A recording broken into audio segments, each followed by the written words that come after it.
Okay, so follow up here. It's still Monday the 18th. Just finished up with the owner that I had an appointment with, and on to my next destination. So trying to pick up where I left off, I obviously spent some time discussing other matters in detail related to my work. Pick up where I left off. I think I was talking about maybe the possibility of opening a branch or property management company somewhere closer to the coast.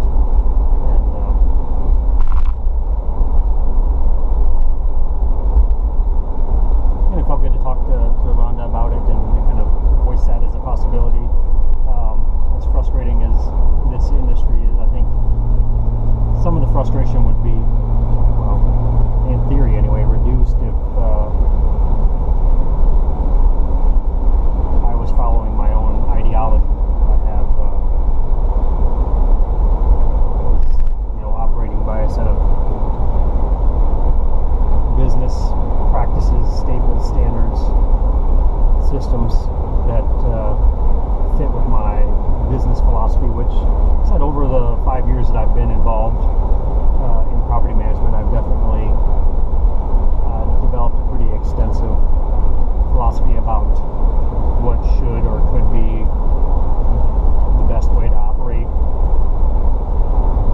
for my personality.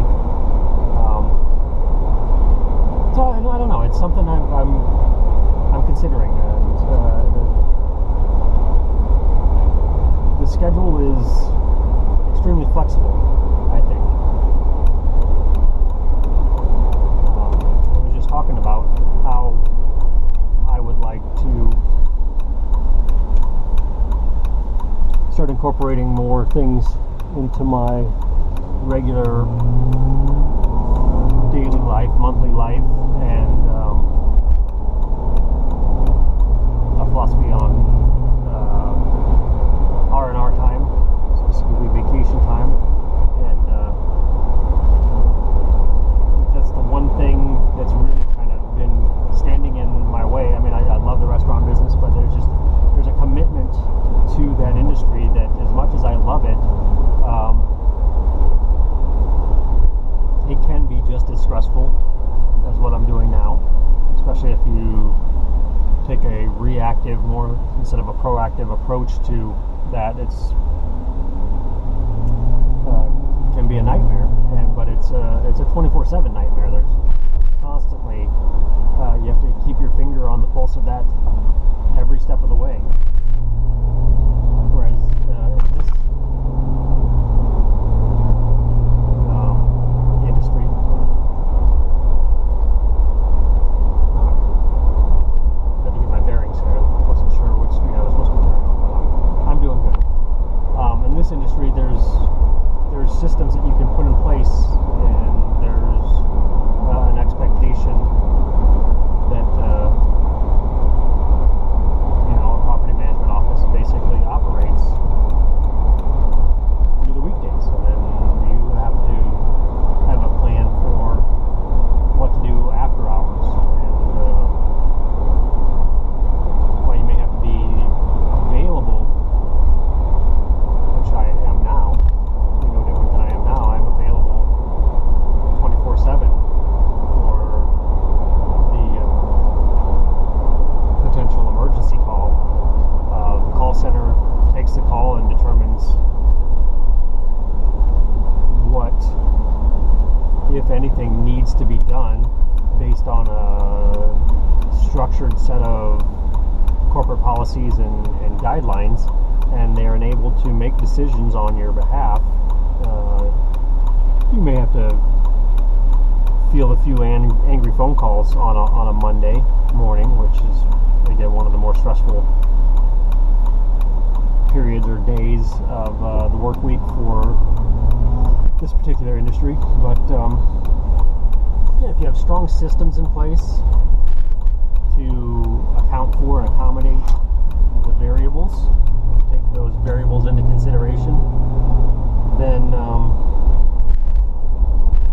there's very little that you would have to do. You may be notified, hey, tenant called and this happened. It's not an emergency. It's not being taken care of. It'll need to be addressed during normal business hours, and you may have to, prepare yourself to like I said, field an angry phone call. But you can work with that. You can adjust yourself to do that, and you can pretty guilt-free take time off. And as long as you program yourself to, which is what I'm getting into now. The separation has always been a difficulty for me. And being in the food service industry, coming from that background and spending nearly 20 years there, and having that 24/7 mindset, it was actually harder for me than probably some people to find that separation.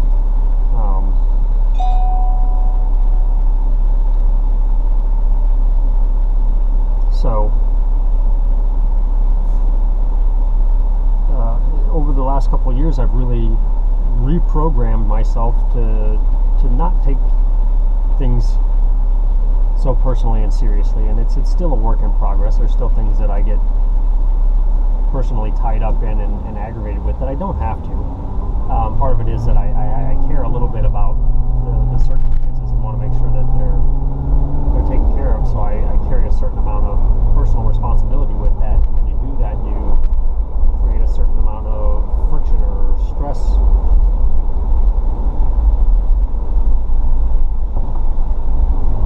And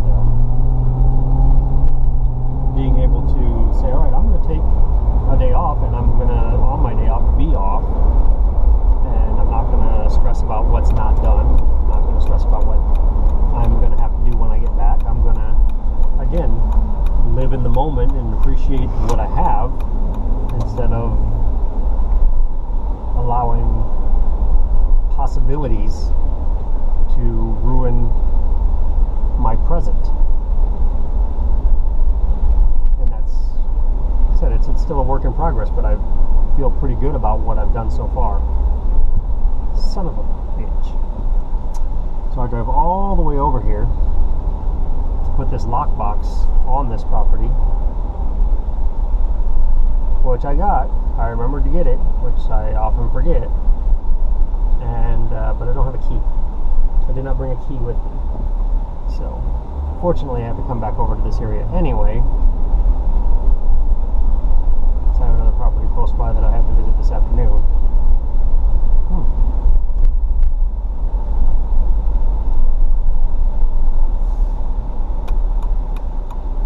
So I guess I'll be heading back to the office.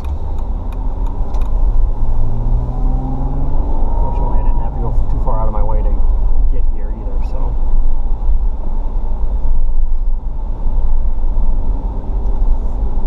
Go back, regroup.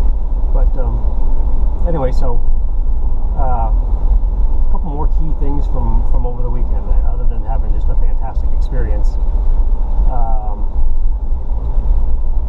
I'm actually enjoying spending some of the time with the kids, and as annoying as she was at times, the dog, there was a couple things that had an impact that I didn't really put much thought into, but again, after I got back, they had more impact than maybe I was even thinking. But I tried to, I haven't tried cloud bursting in a long time, and I was sitting there and I was staring at the sky, and there was some fluffy little clouds here and there, and it was just a really pretty day, and I was like, you know what, I want to do that. I really, somewhere just off, not in the back of my mind, just kind of off to the side, I have been spent some time or had some mind power or had a little bit of my mental capacity focused on the ability to manipulate our surroundings from a physical standpoint. And it's been one of those things that I've been thinking, all right, maybe I should delve into that a little bit deeper. Maybe I should spend a little bit more time, meditating on that as a possibility. Maybe I should try actually applying that. And part of it's me is like, all right, well, I don't know, where do I want to start? How do I want to do that? What kind of groundwork do I think I need to lay? I've really just kind of been waiting for it to naturally evolve and come up, but it's I've been aware of that. And as I was sitting there, I was thinking, wow, I haven't tried that in a long time, and it's a certain satisfying endeavor to know that we can have the ability to manipulate our physical surroundings. It's just removing some of the perceptions that we have set forth that are basically obstacles that we attach to or apply to circumstances like that.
it's a few minutes, something like that, after I've disengaged from my focus on cloud bursting. It's usually after I've been successful that I see that, and I've noticed that, the last couple of times that maybe I get sidetracked somewhere, that it's the effect on me is almost immediate.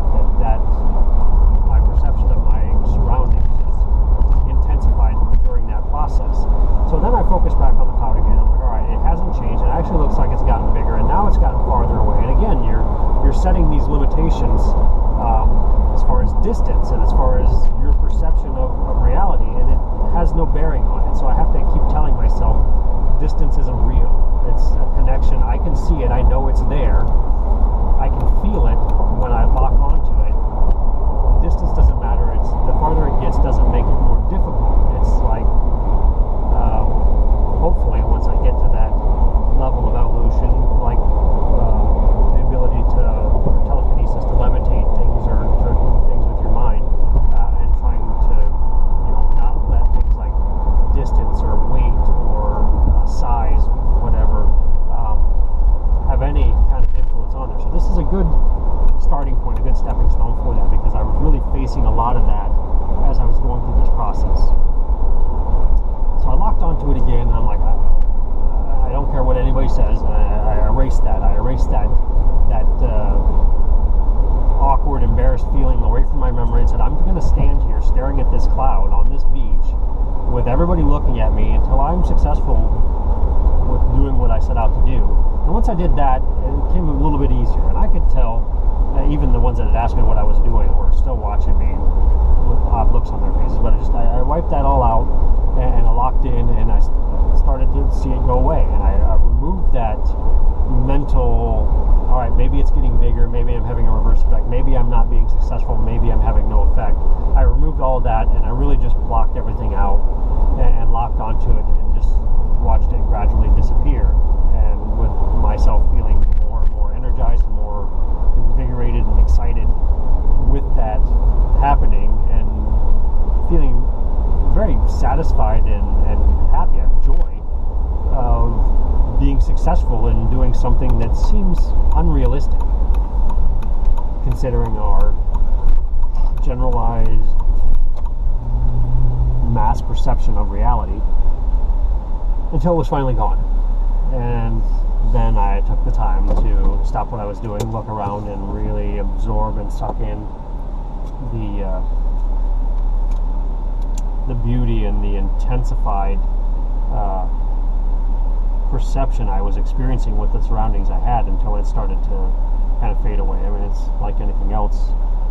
That first bite of something delicious, it's once you've tasted it and it had that impact, the second one just quite isn't as good, and as you go along, you just...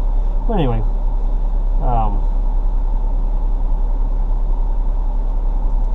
it was an overall great experience, but I really felt like I was, like anytime I've done that, kind of exposing myself, that I was letting people were able to see me, or maybe not even people, attention, focus, consciousness, that may not know or overlook us as individual humans, took notice. I felt like I had attention on me, or at least put myself into a position to have attention on me, and I was fine with that. And it wasn't until we went to bed later that night. We went to bed kind of early because we were all exhausted and we were just ready. And I was laying there, and I was listening to the water, and I was just letting myself drift, and I really felt, and I may have been half asleep, I really felt like there was a presence on the beach with me. Just off where I was facing would have been off to my right, maybe 10-15 yards down the beach, just standing there. I had the image of this silhouette in my mind, and felt like there was somebody there watching. And it felt like, while I couldn't really sense or pick up on any kind of formed, and I'm talking not like a body, I mean just a presence, and felt like there was more of a presence there, but it wasn't anything that was as concentrated as that, and that wasn't even concentrated to the point of being physically visible. So, but I kind of drifted off to sleep, sensing that and feeling actually pretty comfortable with that. And I woke up throughout the night and looked out the window and watched the surf and really kind of enjoyed the fact that I was there and really kind of was appreciating it. And we woke up, again. As soon as first light came around, the dog started to stir, and then I think Tori got up, and the dog saw her and started barking. So just before sunrise, Rhonda got up and took the dog out, and I was laying there and I watched the sunrise through the tent window, and it was fantastic. It was really, again, part of what I was hoping to experience when we went out. So then I was ready to go home, and we got up and we started getting things sorted and decided we were going to leave a little earlier than normal and head back home and have more time around home to do some things that we wanted to do, like shower and go out to eat and take a nap. Things I already said we did, so we were successful on all fronts. But I came home, we did that, I took a nap, and I had a pretty hard nap. I felt really wiped out, tired, and woke up and didn't feel much more invigorated after that. Got through the evening and felt mostly tired, and went to bed last night, and I say this a lot, but again, another one of those nights, just completely strange dreams, strange imagery, strange combinations of new genres with old genres, and you'd have to be familiar with some of my other recordings to understand that, but I'm not going to elaborate on it. But I was really left with a feeling of something new. When I woke up this morning, I just felt like I had experienced something new, something had shifted, and but I felt good. It was a very positive feeling, and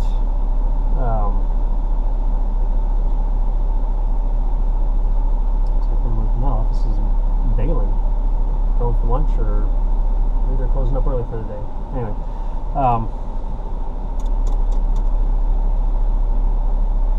but it felt like something, something new. It's really, there's really no other way to explain it. Last night, for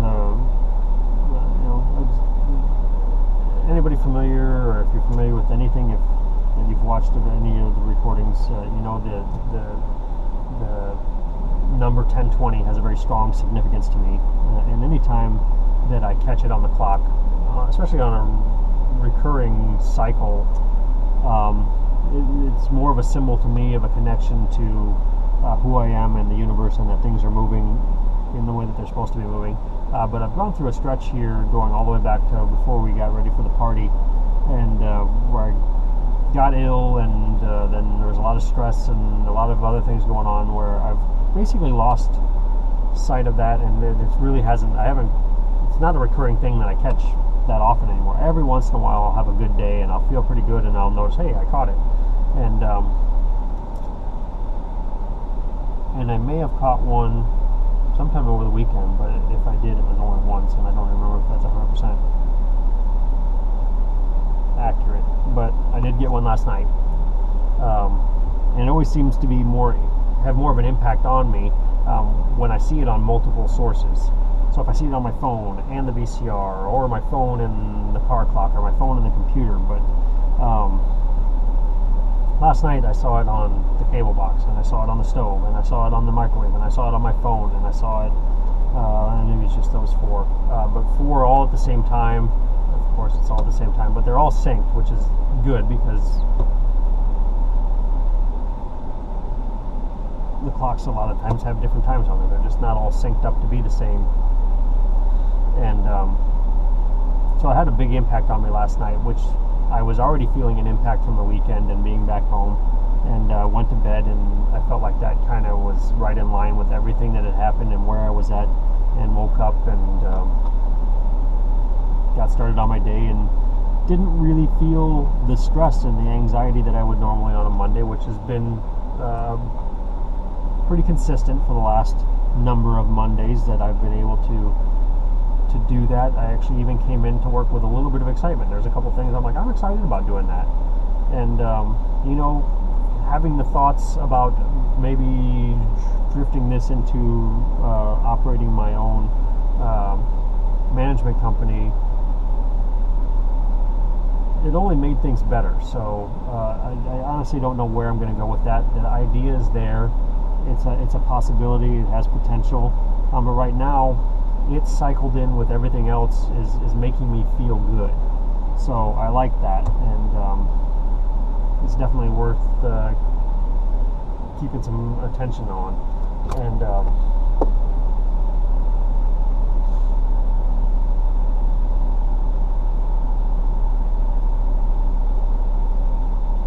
anyway, my mind is starting to wander. I'm starting to feel a little bit lightheaded and hungry. But so I came into the office and I felt good, and Steve was in here, and I talked about some of the things that I needed to talk about. I took care of some of the things I needed to take care of. I've got a couple things that are still on my plate that are going to be a little bit more difficult. Some situations that I've been, dealing with for the last week. But all in all, I feel good about everything. And then 10:20 rolled around this morning, and I caught it on my computer clock and on my phone, and again, it just was reassuring. And then I had flashbacks of my dreams last night, and a little bit of imagery from, I guess I'm not ready to dismount that yet, a little bit of imagery from some of my sights from the weekend, and it really put me in a good spot. So I need to get inside and take care of what I need to take care of for the rest of the day, and that's it.